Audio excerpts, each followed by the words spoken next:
ঘুরতে চলে এলাম আজকে আমের বাগানে। বিশাল বড় আমের বাগান, প্রায় 2 থেকে 4 বিঘা জমির উপর এই আমের বাগানটি। সবগুলোই হচ্ছে রূপালি আম, বেশিরভাগ রূপালি আম। আর মাঝে মাঝে কিছু কিছু আছে হিমসাগর, যাকে এই অঞ্চলের ভাষায় বলা হয় খিসরাপাত। বেশিরভাগ রূপালি আম গাছে এবার আম এসেছে। একেবারে ঢালাওভাবে না ধরলেও অনেকটাই, কিন্তু এই বছর অনেকটাই আম এসেছে। তবে খরা যাওয়ার কারণে, বৃষ্টি না হওয়ার কারণে আম এখনও সাইজে ছোট আছে, বেশি বড় এখনও হয়নি।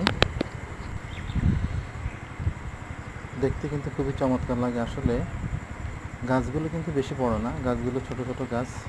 এগুলোর বয়স বেশি বেশি হয় নাই, 5 বছর। এই গাছগুলোতে মোটামুটি ভালোই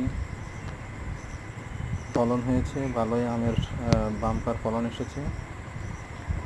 আসলে নিজের চোখে না দেখলে বোঝা যায় না যে আসলে আমরা তো রূপালি আম বাজার থেকে কিনে খাই, আর গাছ পাকা আম খাওয়ার কি টেস্ট।